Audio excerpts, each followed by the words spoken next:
Well, it's been a longer than usual summer break for Congress, but once lawmakers reconvene after Labor Day, there will be plenty of work to focus on. One America's Pilla has our House and Senate look ahead. The convention's behind us and the presidential election drawing near, Congress has their work cut out for them. They've been given a long summer recess, 7 weeks to be exact, marking the longest break for the Senate since 1956.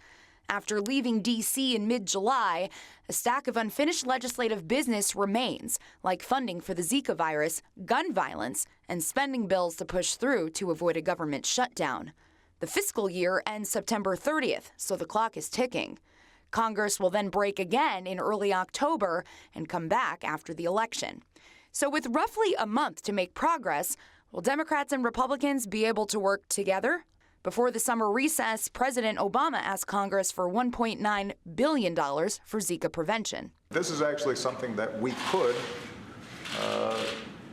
reduce the risks if Congress does the right thing and allocates the dollars that are needed right now. The request was held up after Senate Democrats blocked the bill because Republicans added a provision to stop funding to Planned Parenthood clinics in Puerto Rico. I am very disappointed that the Congress went on recess before actually agreeing on what they would do to put the resources into this fight. Another example was an anti-terrorism package the GOP put together in response to the Orlando nightclub shooting. It was scrapped, and neither chamber has been able to bridge the partisan divide on guns. Another item that Congress could check off, confirming Supreme Court nominee Merrick Garland. That's considered impossible to happen, as well as Garland's hearing.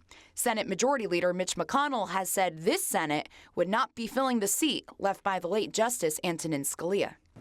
It is the President's constitutional right to nominate a Supreme Court justice, and it is the Senate's constitutional right to act as a check on a president and withhold its consent.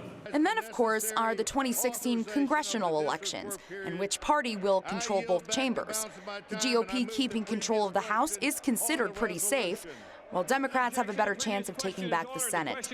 And that outcome could surely determine the next Supreme Court justice. Hopefully they enjoy their final weeks of summer, because after Labor Day, all American eyes will be closely on Congress and their actions or inaction. Pilla, One America News.